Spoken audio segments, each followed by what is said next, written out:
이제 두 번째 챕터 부동산 거래 신고 등에 관한 법령이라고 하는 편으로 넘어왔습니다. 우리가 방금 전 시간까지 공인중개사법 공부하셨죠? 이 공인중개사법은 원래 1983년에 제정될 당시에는 부동산 중개업법이라는 이름으로 제정되었었던 법이었습니다.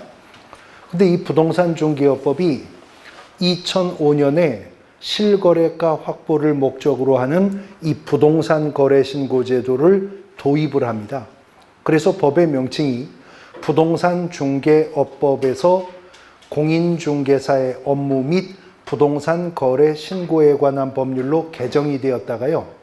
이 부동산 거래 신고 제도가 공인중개사법에서 2014년 분리 독립을 해요. 독립한 또 하나의 법률로. 그래서 우리가 방금 전 시간에 공부한 공인중개사법이라고 하는 법 외에 별도로 부동산 거래 신고에 관한 법률이 2014년부터 시행이 되었거든요. 그러다가 부동산 거래 신고에 관한 법이 폐지가 되고 부동산 거래 신고 등에 관한 법률이 신설되어서 지금에 이르고 있는 겁니다. 폐지된 법의 명칭은요. 부동산 거래 신고법이고요. 새롭게 시행된 법의 지금 현행법의 명칭이 부동산 거래 신고 등에 관한 법률, 거래 신고 등에 관한 법률입니다. 등자 하나가 붙었거든요. 등자 하나가 붙음으로 인해 이 법 속에 부동산 거래 신고 제도 외에 또 다른 내용들이 추가되게 되었겠죠. 이전에 부동산 거래 신고법에 있었던 부동산 거래 신고 제도가 약간 개정이 된 상태로 그대로 이 법에 들어왔고요. 그 다음에 또 하나는 원래 1964년에 제정이 되어서 50년 넘게 유지해 오던 법으로 외국인 토지법이라고 하는 법이 있었거든요. 그 법을 폐지하면서 그 법 속에 있었던 제도를 그대로 외국인의 부동산 취득에 관한 특례 규정으로 새롭게 시행되는 부동산 거래 신고 등에 관한 법령편에다가 수록을 했고요. 그 다음에 예전에는 국토의 계획 및 이용에 관한 법률에 의해서 운용되고 있었던 제도였었습니다. 그런데 국토법은 지금도 부동산 공법에서 가장 많은 문제가 출제되는 단원이죠. 국토법은 폐지가 된 건 아니고 원래는 국토의 계획 및 이용에 관한 법률에서 운용되고 있었던 제도를 국토법을 개정하면서 뽑아내서 이 법에다가 집어넣은 것이 바로 토지거래 허가라고 하는 제도. 그래서 토지거래 허가 제도는 예전에는 공법 시험에서 출제되던 제도였었거든요. 근데 이 법으로 들어오게 됨으로 인해서 이제 중개실무편에서 출제가 되고 있어요. 그래서 부동산 거래 신고 등에 관한 법률은 부동산 거래 신고 제도, 외국인의 부동산 취득에 관한 특례 규정, 그리고 토지거래 허가 제도 이렇게 세 파트로 구성되어 있고 여기서 15% 출제가 된다고 했죠. 5문제가 출제가 되고 있는데요. 보통 부동산 거래 신고 제도 2문제, 외국인의 부동산 취득에 관한 특례 규정 고정적으로 1문제, 그리고 토지거래 허가 제도에서 1문제, 부동산 거래 신고법 전체 종합 상황과 관련해 1문제, 이렇게 해서 5문제 정도 문제가 출제가 될 것이다 예측하시면 되겠습니다. 자, 먼저 그 중에 오늘 부동산 거래 신고라고 하는 이 제도에 대해서 공부하게 될 건데, 지금 설명드린 바와 같이 부동산 거래 신고 제도는 이미 2005년 부동산 중개업법이 개정되면서 원래는 부동산 중개업법 속의 하나의 제도로 도입되었었던 내용입니다. 그래서 2006년 1월 1일부터 시행이 되었거든요. 그래서 공인중개사 시험에서는 17회 공인중개사 시험부터 우리 과목에서 출제가 되었어요. 근데 17회 시험에서는 실거래가를 확보하기 위해서 시급히 정착시켜야 할 필요가 있는 제도였었기 때문에 꽤 출제가 될 것이라고 예측을 했었는데 뚜껑을 열어보니까 폭탄이 터졌습니다. 17회 시험은 우리 과목 40문제 중에 부동산 거래 신고 제도가 7문제가 나왔었어요. 40문제 중에서. 그리고 이제 그 후에는 약간 좀 비중은 떨어져서 지금 한 2문제 정도 지금 문제가 출제가 되고 있습니다. 제도의 명칭이 부동산 거래 신고라고 되어 있잖아요. 그런데 부동산만 원래 2006년 1월에는 신고하도록 했었던 것을 신고의 대상을 법 개정하면서 확장을 했습니다. 그 다음에 거래 신고라고 하지만 모든 거래가 다 신고해야 되는 것은 아닙니다. 그래서 어떤 물건 등의 어떤 거래가 신고의 대상이 되는가 하는 것을 확인해 보도록 할 것인데요. 교재 298페이지를 보시면 298페이지에 보시면 괄호 1번부터 괄호 3번까지가 신고의 대상이 되는 것들입니다. 먼저 괄호 1번 부동산의 무슨 계약? 매매 계약. 그리고 두 번째 괄호 2번 택지개발촉진법, 주택법 등 대통령령으로 정하는 법률에 따르는 부동산에 대한 공급 계약. 그리고 괄호 3번 다음 어느 하나에 해당하는 지위의 무슨 계약? 매매 계약인데요. 1항은 위 괄호 2에 따르는 계약을 통해서 부동산을 공급받을 자로 선정된 지위에 대한 매매 계약. 그리고 2항을 보시면 도시및 주거환경정비법 제48조에 따른 관리처분계획의 인가 및 빈집 및 소규모 주택 정비에 관한 특례법 29조에 따르는 사업 시행계획 인가로 취득한 입주자로 선정된 지위의 매매계약. 자, 이게 부동산 거래 신고의 대상이랍니다. 정리해 보면 먼저 부동산 거래 신고의 대상은요. 첫 번째는 토지 또는 건축물입니다. 부동산이요. 토지 또는 건축물의 무슨 계약이요? 매매 계약입니다. 토지 또는 건축물에 대한 매매 계약.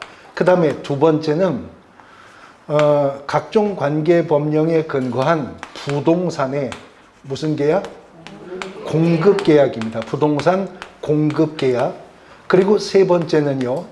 다음 지위의 매매 계약이라고 했었는데 먼저 이 공급 계약에 의해서 공급받을 자로 선정된 자의 지위. 우리가 이거를 일컬어서 분양권이라고 부르잖아요. 아파트 분양권.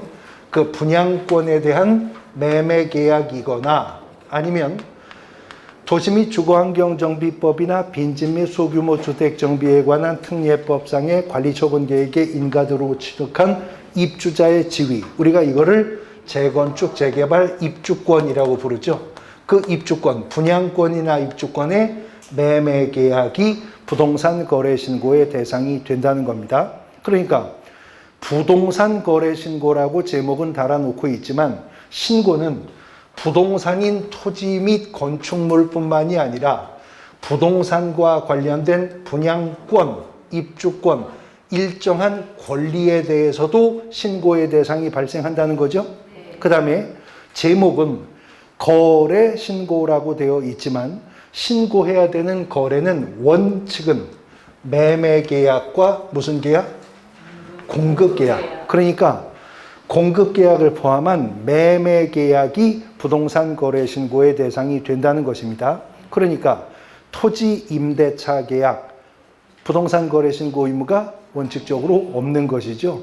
그 다음에 부동산 소유권을 이전하는 원인 계약 중에서도 매매 계약만 신고의 대상이 되는 것이지 교환 계약이나 증여 계약 같은 것은 부동산 거래 신고의 대상은 아니다라고 하는 겁니다. 단 이러한 부동산 거래 신고라고 하는 제도는요, 아주 포괄적이고 일반적인 제도인 것입니다. 그래서 같은 법령에서 규정하고 있기는 합니다만 이제 우리가 다음 시간에 공부하게 될 토지거래 허가라고 하는 제도는 토지거래는 다 허가받아야 된다는 제도가 아니고요.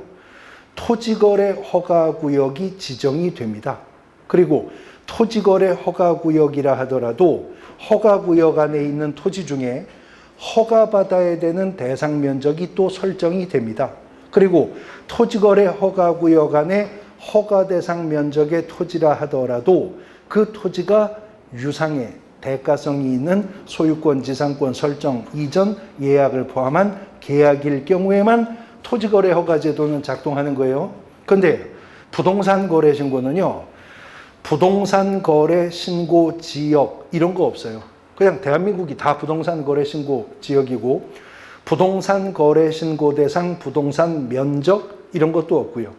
또 부동산 거래 신고 대상 거래 금액 이런 것도 없이 토지 건물의 매매 계약 등이 체결되면 이 신고해야 된다는 것이거든요. 그러면 예를 들어서 토지 매매 계약이 체결되었는데 이 토지가 토지거래 허가구역 안에 허가 대상 면적의 토지였다면 매매 계약은 유상의 소유권 이전을 수반하는 원인 계약이죠. 토지거래 허가 받아야 돼요. 시장군수구청장에게. 그래서 토지거래 허가증 받았거든요. 부동산 거래 신고해야 될까요? 해야 됩니다. 토지거래 허가증을 받았어도 토지매매 계약이면 부동산 거래 신고 별건으로 해야 되는 겁니다. 자, 토지매매 계약이 체결되는데 이 토지가 농지였었다. 그러면 농지법상 시군면장에게 농지 취득 자격 증명 받아야죠. 받았답니다. 농취증 받았대요. 부동산 거래 신고해야 되느냐? 해야 된다는 거예요. 토지 거래 허가를 받았든 농지 취득 자격 증명을 받았든 토지 건물의 매매 계약 등은 다 부동산 거래 신고를 해야 되는데 이런 물건이나 저런 권리에 매매 계약이나 공급 계약이 체결되었다면 그 계약이 체결된 날로부터 30일입니다. 계약이 체결된 날로부터 30일 이내에 실제 거래 가격 등 이제 잠시 후에 펼쳐보게 될 대통령령이 정하는 일정한 신고 사항을 그 부동산이나 아니면 권리 대상 부동산이 소재하고 있는 지역을 관할하는 시장, 군수, 구청장에게 실제 거래 가격 등을 신고해야 한다는 것이죠. 그런데 이 부동산이나 권리 대상 부동산이 소재하고 있는 지역을 관할하는 시장군수구청장이 있죠. 요 시장군수구청장을 이 법에서 일컬어 신고관청이라고 한다는 겁니다. 신고관청에 실제 거래 가격 등 대통령령이 정하는 사항을 신고해야 한다 하는 제도입니다. 언제까지? 언제부터 30일? 네. 체결일로부터 30일 이내에 신고를 하여야 한다라고 하는 제도이거든요. 그러면 누가 신고를 해야 되느냐 하는 문제가 이제 자연스럽게 나오는데 이런 부동산 거래 신고를 누가 해야 되느냐에 대해서 이 법은 일단 원칙은 거래 당사자가요. 거래 당사자가 공동으로 신고를 하여야 함을 원칙으로 규정했어요. 매매계약이라면 매도인과 매수인이 공동으로, 공급계약이라면 공급자와 수급자가 공동으로 부동산 거래 신고를 해야 되는 게 원칙입니다. 그런데요, 이런 매매계약이나 저런 공급계약이 때로는 개업공인중개사의 중개로 인해 매매나 공급계약이 체결될 수 있죠. 중개 완성으로 인하여 당사자 간의 저러한 매매나 공급계약이 체결되면 그때는 개업공인중개사가요. 개업공인중개사가 1항의 규정에 따르는 저 신고를 하여야 한답니다.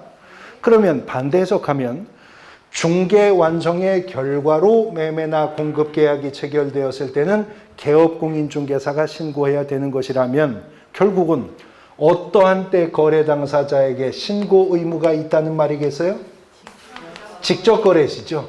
개업공인중개사의 중개가 개입되지 않은 당사자 간의 직접 거래로 매매나 공급계약이 체결되면 당사자가 신고 의무가 있고 중개 완성으로 매매나 공급계약이 체결되면 개업공인중개사에게 신고 의무가 있다.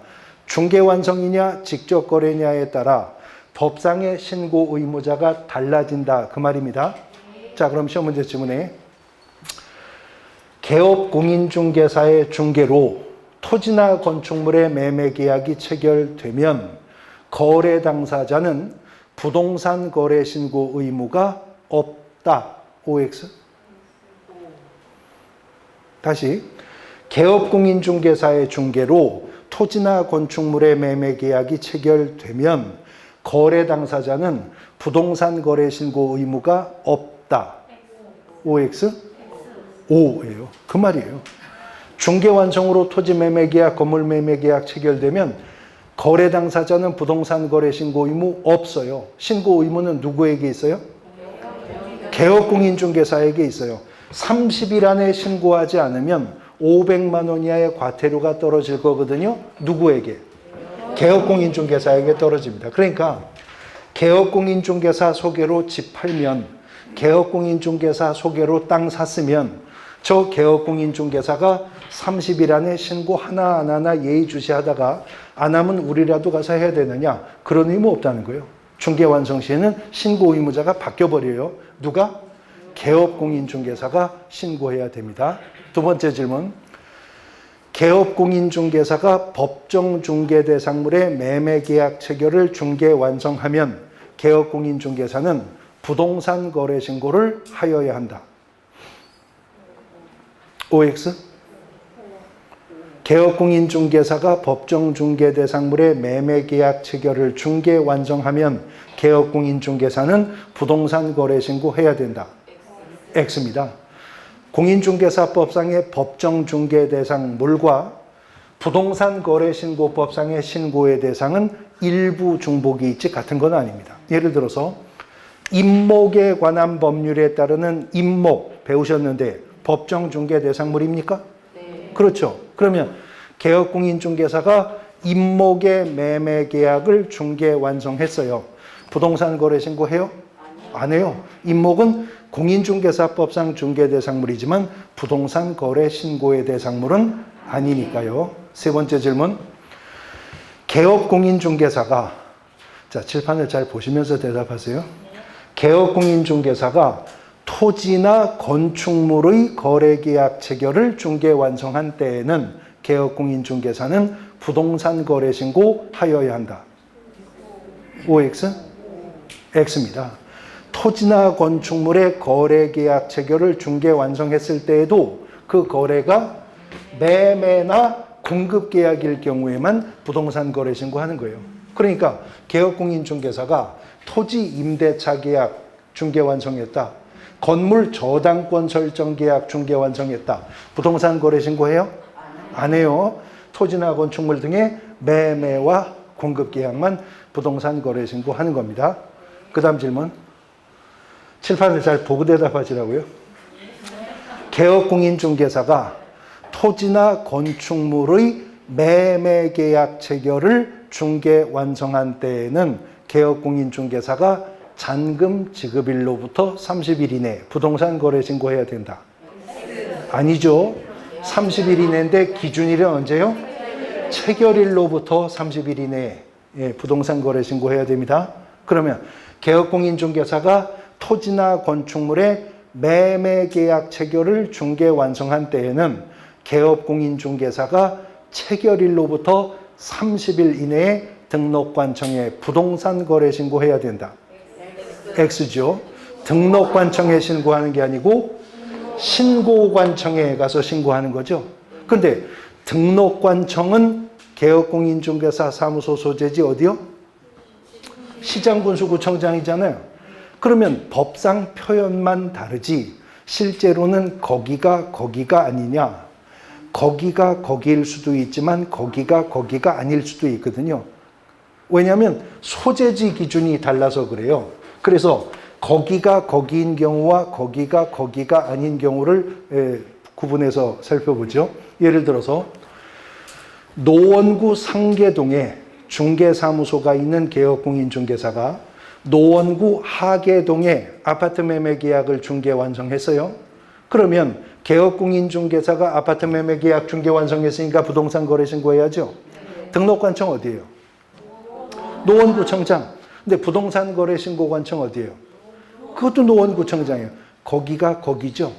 근데 이번에는 노원구 상계동에 중개사무소가 있는 개업공인중개사가 종로구 관훈동 상가매매 계약을 중개 완성했어요. 등록관청 어디예요? 노원구청장이에요. 근데 부동산 거래 신고는 어디 가서 해야 돼요? 종로구청장한테 가서 해야 됩니다. 소재지 기준이 달라요. 등록관청은 중개 사무소 소재지 시장군수구청장이지만 부동산거래신고관청은 물건이나 아니면 권리대상 부동산 소재지 시장군수구청장이 되는 것입니다. 자, 그런데 개업공인중개사가 개입되지 않은 직접 거래로 매매나 공급 계약이 체결되면 누가 신고해야 돼요? 거래 당사자가 신고해야죠. 어떻게? 공동으로 신고해야 한대요. 근데 공동신고라는 것은 매매계약이라면 매도인과 매수인, 공급계약이라면 공급자와 수급자가 모두 신고 의사가 있어야 공동신고를 실현할 수 있죠. 그런데 만일 직접 거래로 거래계약이 체결되었는데 당사자 중 일방이 신고를 거부하는 경우가 있을 거 아니에요? 예를 들어서 매매계약이 체결되었으면 개업공인중개사가 개입되지 않은 직접 거래였을 경우에는 매도인과 매수인이 공동신고해야죠. 그런데 매도인이 부동산 거래 신고를 거부합니다. 그러면 매수인이 공동신고할 수가 없죠. 그래서 매수인이 매도인한테 우리가 직접 거래로 매매계약 체결했으니까 우리가 공동으로 30일 안에 부동산 거래 신고해야 됩니다. 하십시다. 그랬더니 매수인이 안 한대요. 그래서 안 하시면 500만 원 이하의 과태료가 부과되니까 하십시다. 그랬더니 안 한대요. 왜 안 하냐고 그랬더니 난 누구한테 신고하면서 살아온 사람이 아니라고 내가 혼인신고도 안 했는데 그것까지 신고하냐고 안 한대요. 그러면 매도인은 어떻게 하죠? 그 매수인 때문에 나도 신고 의무 위반의 과태료를 먹으면 안 되잖아요. 이렇게 일방이 거부하는 경우에는요, 상대방이 단독 신고할 수 있다는 거죠. 일방이 신고를 거부하면 상대방이 단독 신고할 수 있는데 이때는요, 신고서에 공동으로 서명 또는 날인할 수가 없잖아요. 그러니까 단독으로 서명 또는 날인을 하고 이때는 계약서 사본에다가 저 매수인이 신고를 거부하기 때문에 어쩔 수 없이 저 혼자 신고할 수밖에 없다는 사유서를 제출하면 됩니다. 그러면 당사자 일방이 단독 신고할 수가 있다는 거죠. 자, 그런데 토지나 건축물의 매매 계약이 체결되었는데 계약의 당사자 중에 일방이 국가나 지방자치단체였었다. 그래도 부동산 거래 신고해야 될까요? 해야 된다는 거예요. 그때도. 근데 그때는 부동산 거래 신고를 해야 될 뿐만 아니라 국가 등이 단독 신고합니다. 계약의 일방 당사자가 국가나 지방자치단체, 공공기관, 공공단체일 경우에도 부동산 거래 신고해야 되는데 그때 신고 의무는 그 국가 등이 단독으로 부동산 거래 신고하도록 하고 있습니다. 그런데 원칙적으로는 직접 거래 시에는 누가 어떻게 신고한다고요? 당사자가 공동으로 신고해야 되잖아요. 근데 여기서 공동 신고해야 한다는 말은 신고서에 매수인과 매도인이 둘 다 서명 또는 날인해야 한다는 의미에서 공동신고지, 공동으로 서명 또는 날인되어 있는 신고서는 제출은 당사자 중 일방이 신고관청에 가서 제출하면 되는 거예요. 근데 그런 경우에도 당사자 중에 일방에 위임을 받은 자요. 위임을 받은 자가 부동산 거래 신고를 대행할 수 있도록 이 법은 정하고 있습니다. 직접 거래 시 부동산 거래 신고는 대리 신고가 가능하다는 거죠. 당사자 중에 일방에 위임을 받은 자가 대리하여 부동산 거래 신고할 수가 있다는데 입법자가 직접 언급하진 않았지만 직접 거래 시 당사자 중 1인의 위임을 받아 부동산 거래 신고를 대행하는 요 대리인은요, 10중 8구 누굴까요? 요 대리인이 누구겠어요? 자, 토지 매매 계약이 직접 거래로 매매 계약이 체결되었는데 당사자 중 1인의 위임받은 자가 신고 업무를 대행할 수 있대요. 이거 누가 하겠어요, 보통? 법무사죠. 법무사요. 등기 업무를 위임받은 법무사가 부동산 거래 신고 업무도 처리할 수 있도록 하는 규정을 두는 겁니다. 대부분 법무사가 할 일이에요. 근데 이게 중개 완성으로 체결된 매매 계약이면 등기 업무 법무사한테 넘어가기 전에 벌써 누가 신고했어야 돼요? 개업공인중개사가 신고했어야죠. 만일 이 매매나 공급 계약이 2인 이상의 개업공인중개사의 협력적 중개로 이루어진 매매나 공급 계약이라면 그 거래 알선에 참여했었던 개업공인중개사들이 공동으로 또 부동산 거래 신고해야 되는데, 마찬가지로 공동중개로 매매나 공급 계약이 체결되었는데 중개에 참여한 개업공인중개사 중 일방이 신고를 거부할 수 있겠죠. 그러면 상대방 개업공인중개사가 또 단독 신고할 수 있는 예외가 있다는 겁니다. 그런데 이때에도요, 중개완성 시 개업공인중개사의 위임을 받은 그 개업공인중개사의 소속공인중개사라면 중개완성 시 개업공인중개사의 위임을 받아 부동산 거래 신고를 대행할 수 있답니다. 그러니까 부동산 거래 신고는 직접 거래 시에도 중개완성 시에도 대리 신고가 다 각각 가능하다 그 말이죠. 그런데 부동산 거래 신고하는 방법은 두 가지가 있는데요. 신고서를 작성해서 서명 또는 날인하여 신고관청에 가서 담당 공무원한테 제출하는 방문 신고의 방법이 있고요. 직접 시군구청을 찾아가는 게 아니라 시군구 홈페이지에 접속해 들어가면 시군구 홈페이지 바탕화면에 부동산 거래관리 시스템 배너가 있어요. 그 배너를 클릭해 들어가서 그 컴퓨터 화면에 입력해 넣는 방법으로 신고하는 이른바 전자문서로 신고할 수도 있는 거거든요. 그런데 전자문서로 신고할 때는 신고하는 자가 담당 공무원을 직접 면전에서 만나는 게 아니죠. 그러니까 신분증명서를 내보일 수가 없잖아요. 그러니까 뭐가 있어야 되겠어요? 공공인증서가 있어야죠. 공공인증서로 실명 확인하고 로그인에 들어가서 컴퓨터 화면에 마우스와 키보드를 통해 입력해 놓은 상태에서 전자인증을 하니까 부동산 거래 신고가 대리 신고가 가능하다는 것은 방문 신고할 때 대리 신고가 가능하다는 거지, 인터넷을 통한 전자문서 신고는 대리 신고할 수 없겠죠. 예, 방문 신고에서 가능하다 하는 겁니다. 그러면 방문 신고한다면 신고관청에 방문을 하는 자는 넷 중에 한 명일 거예요. 직접 거래시라면 당사자 중에 1인이거나 아니면 그로부터 위임받은 대리인이거나, 중개완성시라면 개업공인중개사이거나 아니면 그로부터 위임받은 소속공인중개사이거나, 이 4명 중에 누군가가 신고관청에 가겠죠?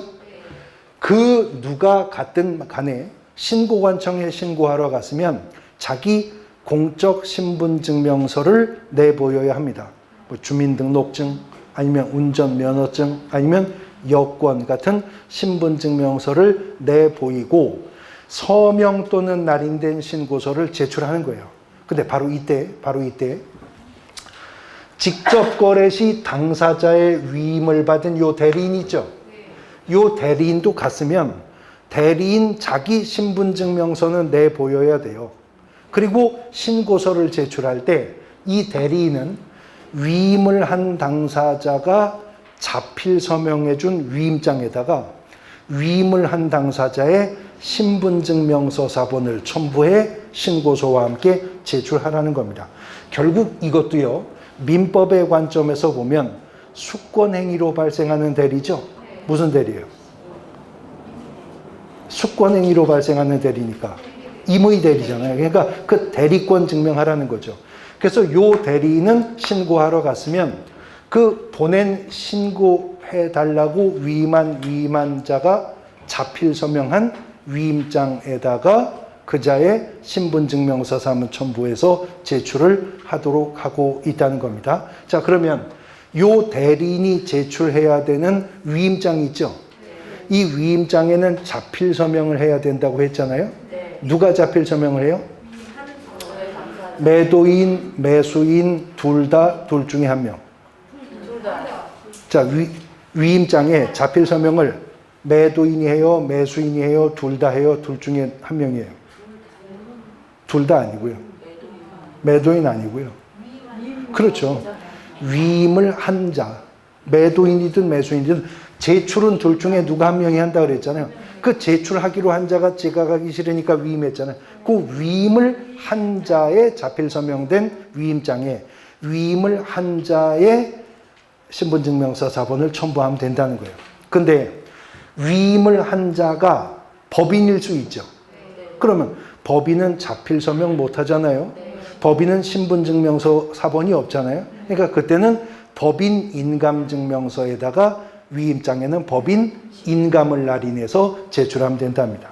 근데 중개 완성으로 매매나 공급 계약이 체결되면 개업공인중개사가 신고해야죠. 그러나 방문 신고한다면 개업공인중개사가 안 가도 되죠. 누구 보내도 돼요? 소속공인중개사 보낼 수 있대요.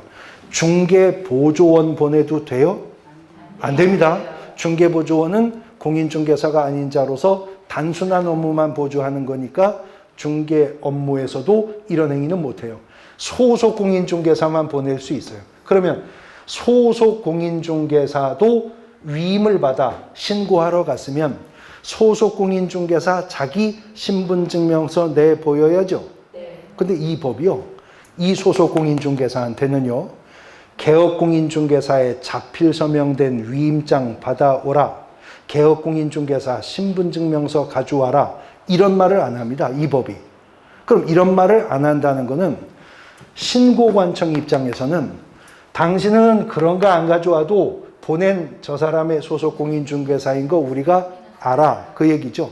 어떻게 한다는 거예요? 이미 공인중개사법은 개업공인중개사가 고용인을 고용했다면 심지어 중개보조원이라 할지라도 업무를 개시하기 전에 등록관청에 고용신고하도록 했잖아요. 그러니까 고용신고 여부를 확인할 수 있는데 신고관청이 도로 등록관청이에요?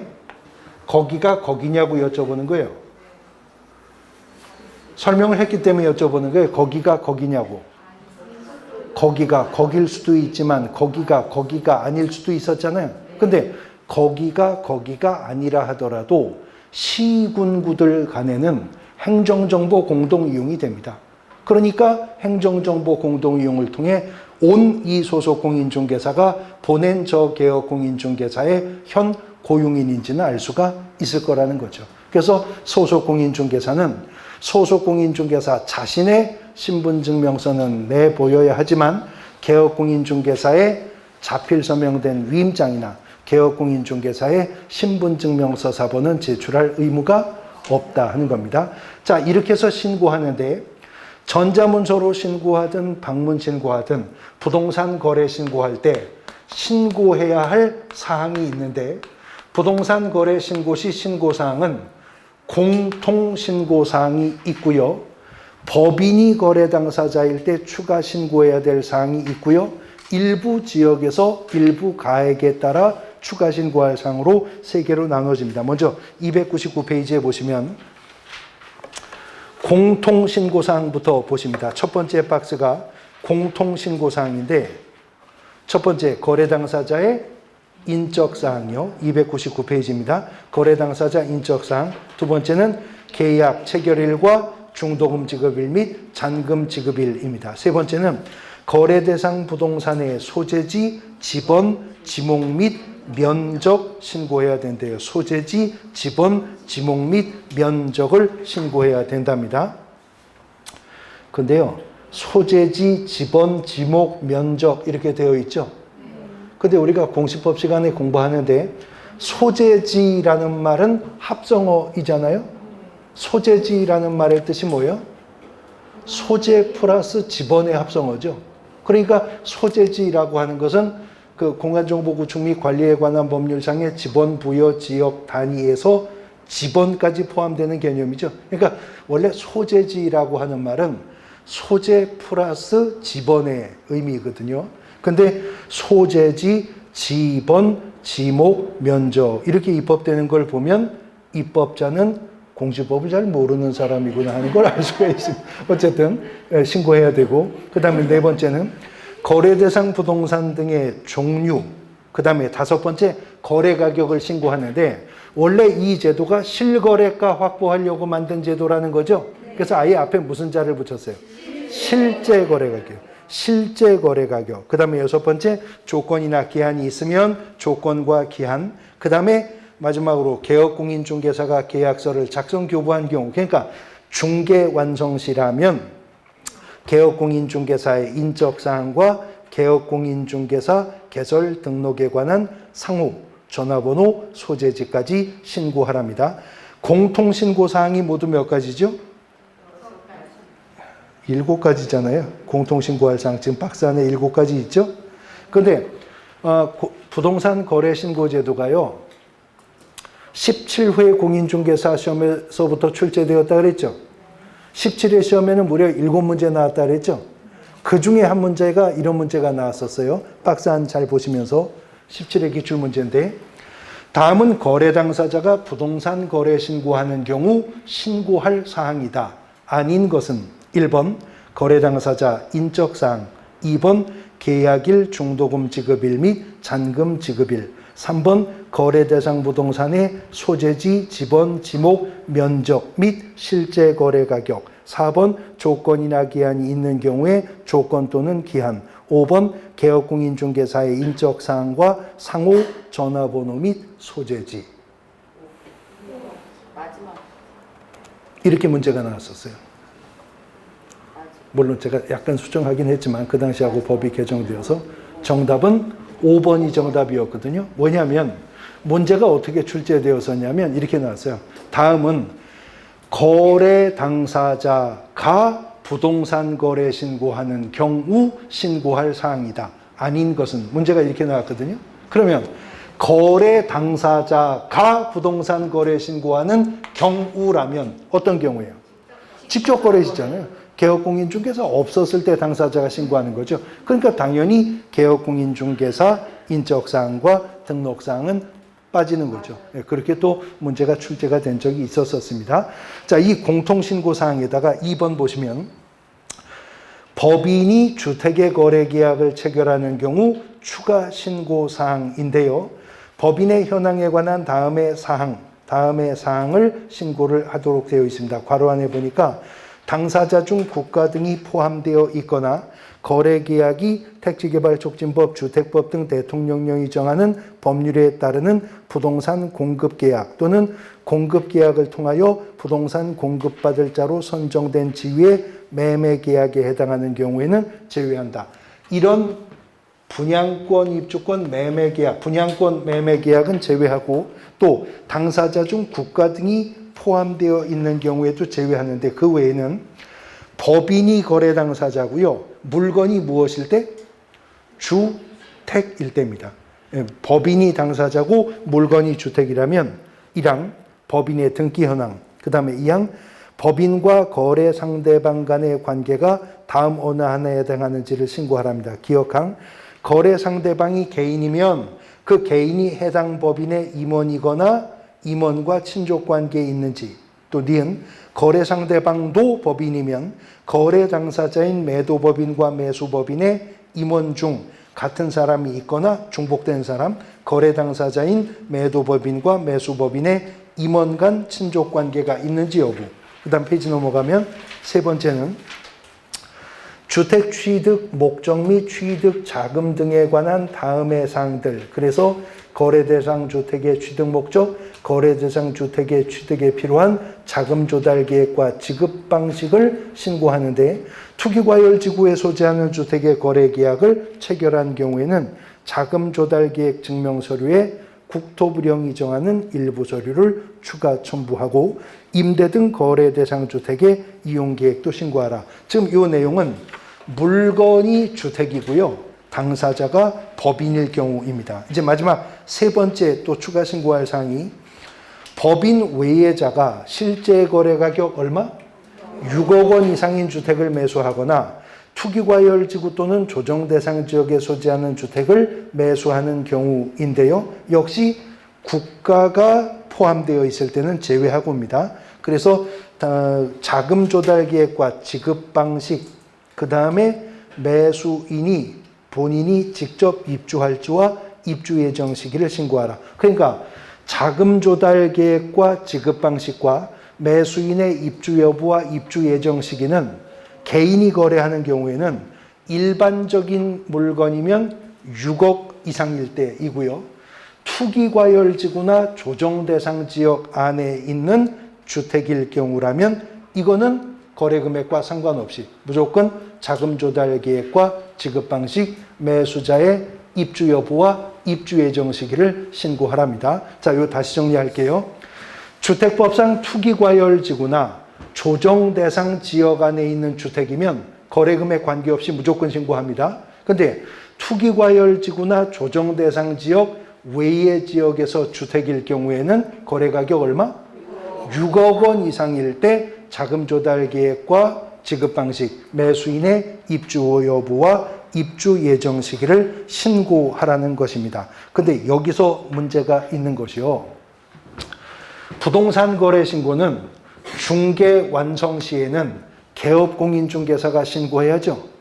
그런데 개업공인중개사가 신고해야 되는데 다시 페이지를 한 페이지 앞으로 넘어가서 공통신고사항, 만일 중개 완성으로 계약이 체결되었다면 공통신고사항, 개업공인중개사가 신고해야 되는데 개업공인중개사가 당사자 인적사항 압니까?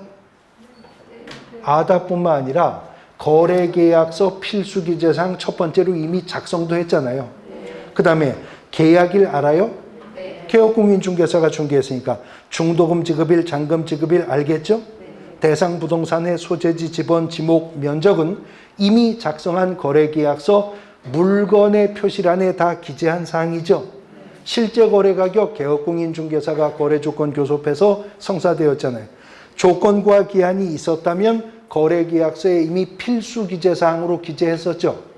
개업공인중개사 인적사항과 상호 전화번호 소재지는 개업공인중개사 입장에서는 자기 개인정보니까 당연히 알죠. 근데 말이에요.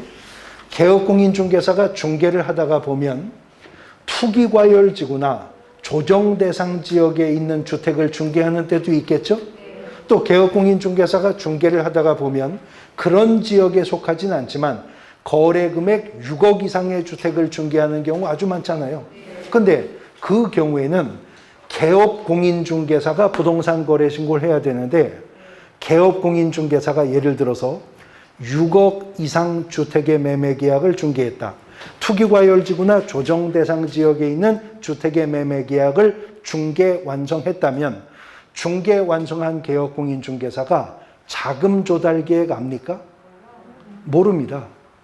그러면 매도인은 압니까? 모르죠. 매도인도 모르죠. 자금 조달 계획 등은 오직 누구만 알아요? 매수인만 알아요. 근데 신고는 중개 완성 시 누가 해야 해요? 개업공인중개사가 해야 되잖아요. 개업공인중개사가 해야 되잖아요. 아는 거는 매수인만 아는데 중개 완성 시 신고는 개업공인중개사가 신고해야 되죠. 이런 불일치의 문제가 생기기 때문에 자금 조달 계획서 등은 누가 작성해야 되겠어요? 중개 완성에도. 매수인이 작성해서 개업공인중개사에게 제공해야죠. 근데 부동산 거래 신고 언제까지 해야 돼요? 30일 이내에 해야 되잖아요. 30일 이내에 해야 되기 때문에 그 제공은 25일 이내에 제공하도록 합니다. 5일은 여유를 줘야죠. 그러니까 매수인이 자금 조달 계획서를 작성하여 매수인이 서명 또는 날인을 해서 개업공인중개사 줘야 됩니다. 언제까지? 25일 이내에 줘야 됩니다. 근데 자금 조달 계획 등을 매수인이 개업공인중개사에게 주지 않고 별도로 제출할 수도 있다는 거죠. 왜냐하면 자금 조달 계획 등은 개인의 프라이버시의 문제가 생길 수 있으니까 그때는 부동산 거래 신고서에서 자금 조달 계획은 별도 제출이라고 체크를 하고 부동산 거래 신고와 별도로 매수인이 제출할 수 있도록 이렇게 하고 있다는 거죠. 자, 이렇게 해서 부동산 거래 신고는 물건이나 권리 대상 소재 관할 시장군수구청장에게 하는 거죠. 근데요, 이러한 부동산 거래 신고는 토지나 건축물의 매매 계약과 부동산의 공급 계약만 부동산 거래 신고 의무가 있다고 그랬잖아요. 부동산의 소유권을 이전하는 원인 계약이라 하더라도 매매 공급이 아닌 교환이나 증여 계약은 부동산 거래 신고 의무가 없습니다. 교환과 증여 계약만 부동산 거래 신고 의무가 있는데 올해 6월 1일부터는 아직은 도래하지 않았지만 시험은 10월이니까 6월 1일이면 시험 시행 전에 시행되는 제도죠.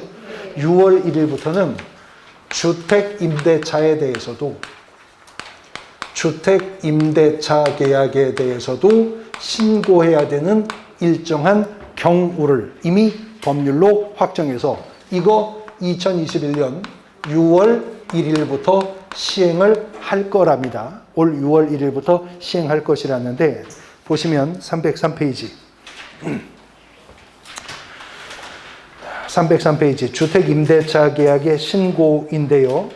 우리가 지금까지 본 부동산 거래 신고 제도와는 차이가 있음을 이제 확인해 보시면 물론 공통점도 더 많지만 원문 임대차 계약 당사자는 주택에 대하여 대통령령으로 정하는 금액을 초과하는 임대차 계약을 체결한 경우 자 벌써 출혈부터요.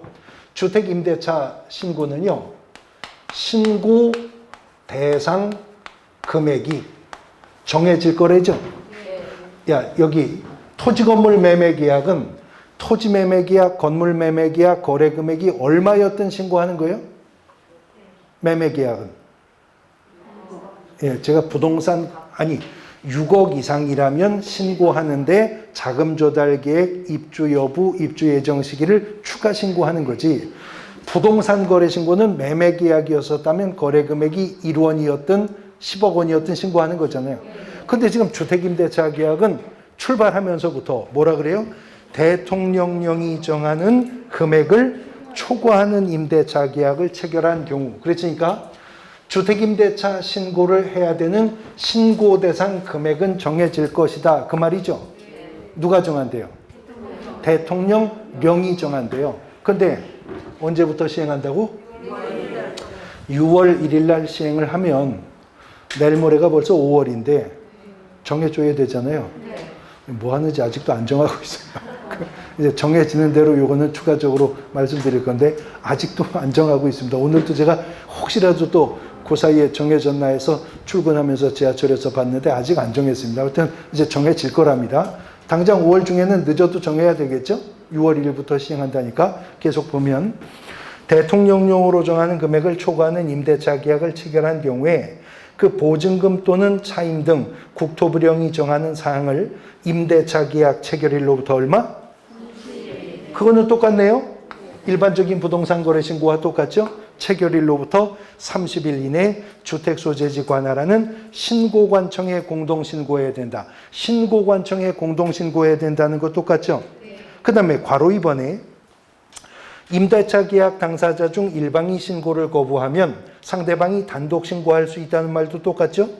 또 임대차 당사자 중 일방이 국가 등인 경우라면 국가 등이 단독 신고한다는 말도 똑같습니다. 근데 괄호 3번에 보면 주택임대차 계약의 신고는 임차 가구 현황 등을 고려하여 대통령령으로 정하는 지역에 적용한다. 그럽니다. 그러면 신고 대상 금액뿐만 아니라 신고 대상 지역도 정해질 것이다. 그 말이죠. 근데 아직 대통령령이 어느 지역에서 얼마 이상의 보증금 월 차임인 주택임대차를 신고해야 될지는 아직은 시행령이 지금 확정하고 있지 않지만 6월 1일부터 시행한다고 하니 늦어도 다음 달 중에는 이게 나올 겁니다. 그러니까 부동산 거래 신고는요. 부동산 거래 신고 지역이라는 게 있었어요? 없었잖아요.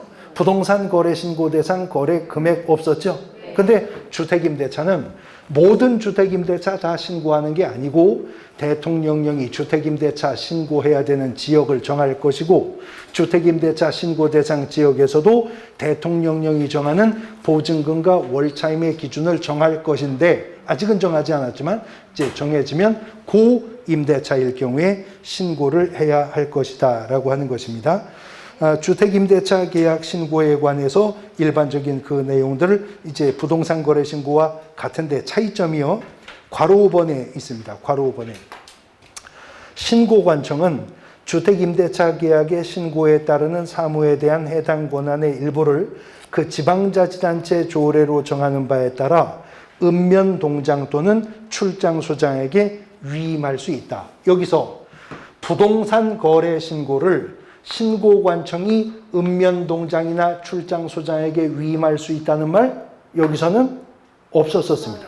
예, 없었었어요. 근데 주택임대차 신고는 주택임대차 신고해야 되는 지역이 정해질 것이고 주택임대차 지역 신고 지역 내에 신고해야 될 월차임과 보증금의 기준이 정해질 것인데 그 신고 대상이 될 때 신고는 똑같이 마찬가지로 시장군수구청장이 하지만 주택임대차 신고만큼은 시장군수구청장인 신고관청으로부터 위임을 받은 읍면동장이나 출장소장이 신고 업무 처리를 대행할 수 있도록 하는 규정을 두고 있다라고 하는 것입니다.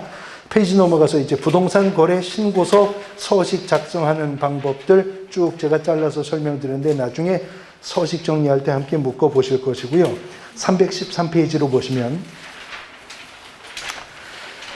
이제 검증 체계의 구축 및 신고 확인서 발급 절차인데 부동산 거래 신고 사항들을 우리가 앞서서 봤지만 부동산 거래 신고 제도는 실거래가 확보하기 위해서 만든 제도라고 했죠. 그래서 공통신고 사항 중에 5번째 거래 금액이 실제 거래 금액을 신고하라고 했습니다. 자, 이 신고 사항을 누구한테 신고하는 거죠? 신고관청에 가서 신고하는 거잖아요. 신고관청은 물건이나 권리대상 소재지 관할 시장군수구청장이 신고관청이 된다고 했습니다. 그러면 신고관청은 신고사항을 접수받았을 때 그자가 실제 거래 금액 그대로 신고했는지 적정성을 검증해야 되겠죠. 그러려면 어떤 기준이 되는 데이터가 있어야 이거와 신고사항을 비교해 볼 것이기 때문에 공인중개사법은 국토교통부 장관에게요. 국토교통부 장관에게 이른바 부동산 거래 가격 검증 체계를 구축 운영하여야 한다라고 하는 규정을 두고 있습니다. 부동산 거래 신고 제도가 17회 공인중개사 시험부터 출제되었다는 말씀 몇 번 드렸죠, 지금? 근데 그 당시 17회 시험에 출제된 7문제 중 또 한 문제를 소개하면 아주 간단한 문제가 하나 나왔어요. 부동산 거래 가격 검증 체계는 누가 구축 운영합니까? 이게 또 기출문제였어요. 정답은? 예, 국토교통부 장관입니다. 국토교통부 장관이 부동산 거래 가격 검증 체계를 구축 운영하는데 실제로는요. 국토교통부 장관이 부동산 거래 가격 검증 체계 구축 운영 업무를 위탁을 한답니다. 그 위탁은 한국부동산원이요. 이것도 작년 말 개정이 되었는데 그 전까지는 한국감정원에 위탁을 한다라고 했다가 한국부동산원법에 의한 한국부동산원이라고 하는 기관이 신설되면서 이제 부동산 거래 가격 검증 체계는 국토교통부 장관이 한국부동산원의 구축 운영 업무를 위탁을 한다는 거죠. 그러나 업무 위탁에 의해 한국부동산원이 부동산 거래 가격 검증 체계와 부동산 정보 체계 운영 업무를 담당하지만 원래는 누구 업무예요? 국토부 장관의 업무죠. 그러면 국토부 장관이 부동산 거래 가격 검증 체계를 구축 운영을 하면 전국 각처에서 부동산 거래 신고를 접수받는 자는 누구예요? 신고관청이잖아요. 신고관청은 국토부 장관이 구축 운영하는 이 부동산 거래 가격 검증 체계를 통해서 이제 적정성을 검증하는 겁니다. 신고 내용의 적정성을 검증을 하는 것인데요. 신고관청이 부동산 거래 신고를 접수받았는데 적정성 검증하기 전에 신고서를 딱 받아보니까 지목도 기재가 되어 있지 않고 면적을 기재하는欄도 비어 있고 아까 보셨던 신고해야 될 사항에서 누락된 게 있을 수 있죠. 그러면 신고관청은 이를 보완케 할 수 있답니다. 이렇게 설렁설렁 작성해 가지고 오시면 접수도 안 됩니다. 가서 그 빈칸 다 메꾸어서 다시 가져오세요. 이렇게 반려케 할 수 있다는 거죠. 근데 이번에는 신고관청이 신고서를 딱 받아보니까 신고해야 될 사항 누락 없이 모두 기재되어 있고요. 신고 의무자의 서명 또는 날인까지 되어 있어서 신고서가 일단은 형식적 요건은 갖추었어요. 근데 분명히 부동산 거래 신고 등에 관한 법은 실제 거래 가격 신고하라고 했잖아요. 근데 시군구청장이 보니까 이게 한 6, 7억에는 거래가 될 물건인데 3억 5천에 사고 팔았다고 거래 금액이 들어온 거예요. 그러면 정확하지 않다라고 판단될 수 있죠. 이때 신고관청은 신고인에게 거래대금 지급 증명 자료 등을 요구할 수 있다는 거죠. 정말로 3억 8천에 팔았다고요? 그 계약서 가져오십시오.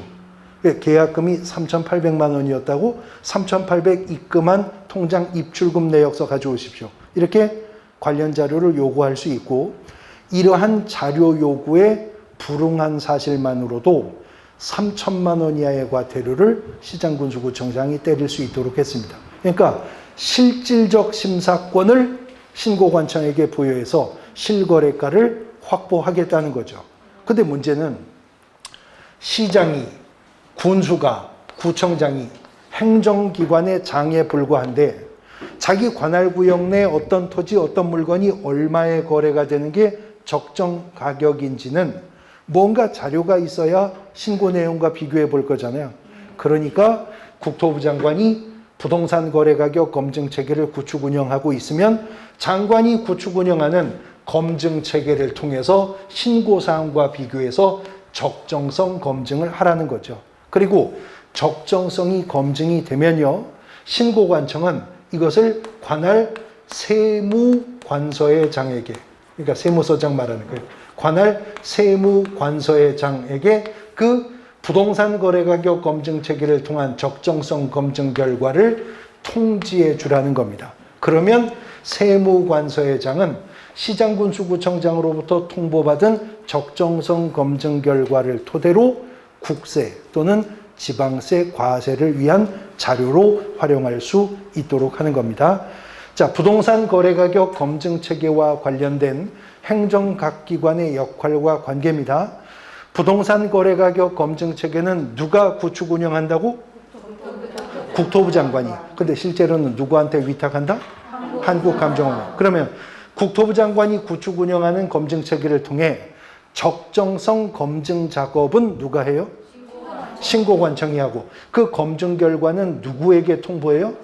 세무관서장에게 통보하면 세무관서장은 그를 토대로 국세지방세 과세를 위한 부과 자료로 활용을 합니다.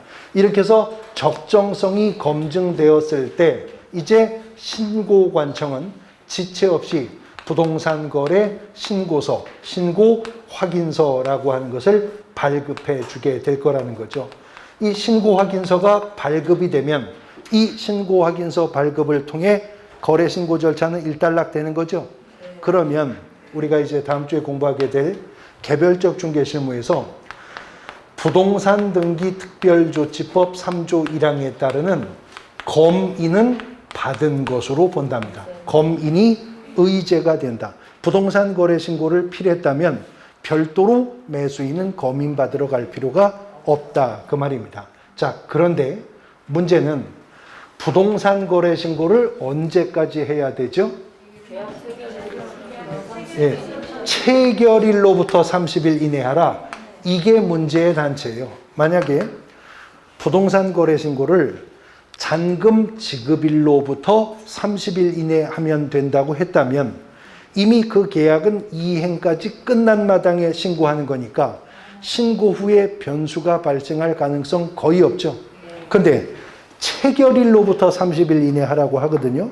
근데 체결일로부터 30일 이내면 우리나라 부동산 거래 정서상 거의 99% 아직 이행이 종료되지 않은 상태에서 신고 의무 이행이 먼저 앞서게 되는 거죠.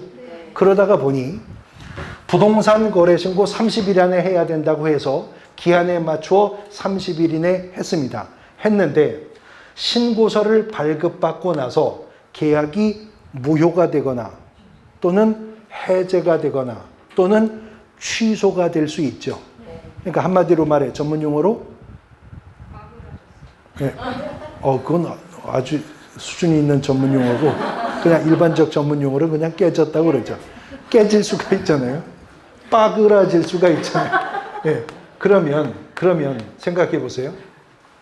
아니 팔지도 않은 땅에 양도세가, 사지도 않은 집에 취득세가 부과되면 안 되겠죠.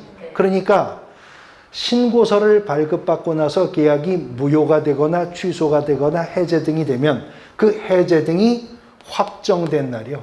해제 등이 확정된 날로부터 30일 이내에 해제 등의 사실을 신고하도록 하는 것입니다. 그래서 무효, 취소, 해제 사실이 확인되면 이제 지체 없이 신고관청은 그 확인서 발급해 주겠다라고 하는 거죠.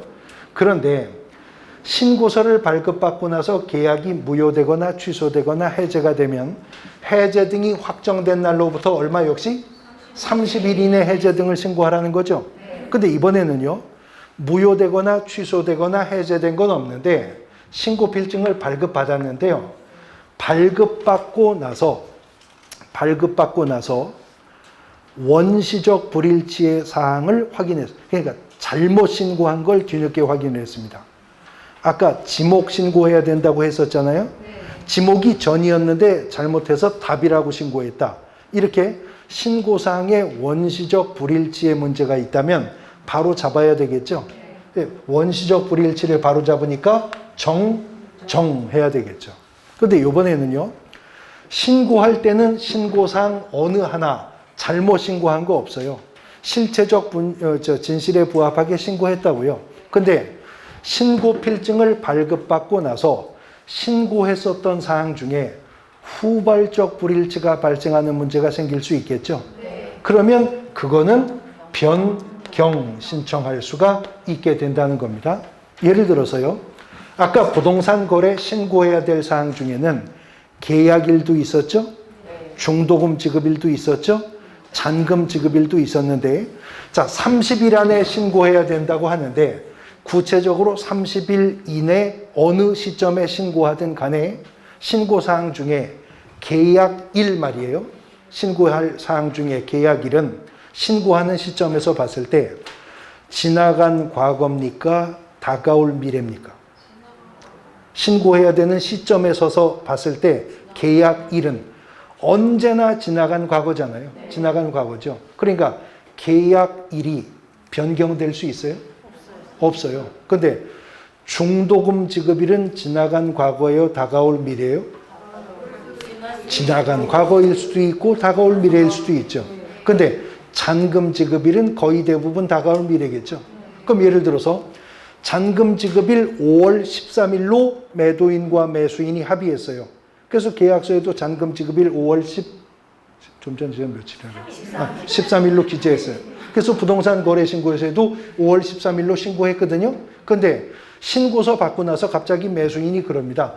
제가 대출 받아갖고 잔금 치러야 되는데요. 은행에서 대출 계획에 차질이 생겨가지고 6월 10일이 돼야 대출금이 나온다니 잔금 지급일 한 달만 늦춰주십시오. 그러면 신고한 사항 중에 잘못 신고한 건 없었지만 후발적 불일치가 발생하죠. 일부 사항에 대해서는 변경 신청하는데 방법이 정정 신청을 할 때에는 정정 신청서 같은 게 없고요. 이미 발급받은 신고서 있죠. 거기다가 정정할 사항을 정정해서 서명 날인에 그 신고서를 내는 겁니다. 그런데 변경 신청을 할 때는 시행규칙 별지서식에 별도로 변경 신청서가 있어요. 그래서 변경 신청서를 작성하여 서명 또는 날인해서 제출하면 정정사항이 확인되면 정정된, 변경사항이 확인되면 정정된 신고확인서를 지체 없이 재발급하도록 하고 있다라고 하는 거죠. 그러나 부동산 거래 신고사항 모두 다 정정 신청하거나 모두 다 변경 신청할 수 있는 건 아니고 신고사항 중에 정정 신청할 수 있는 사항, 변경 신청 가능한 사항은 또 별도로 이 법이 제한적으로 규정을 두고 있다라고 하는 것입니다. 부동산 거래 신고제도 보셨고요. 이제 두 번째, 외국인 등의 부동산 취득에 관한 특례 규정인데 요거는 안 나오는 해도 없고요. 많이 나오는 해도 없고 매년 한 문제씩 고정적으로 문제가 출제가 되는 부분입니다. 외국인 특례 토지거래허가제도 다음 주에 살펴보도록 할 겁니다. 오늘 수업은 여기까지 하겠습니다. 수고하셨습니다. 감사합니다.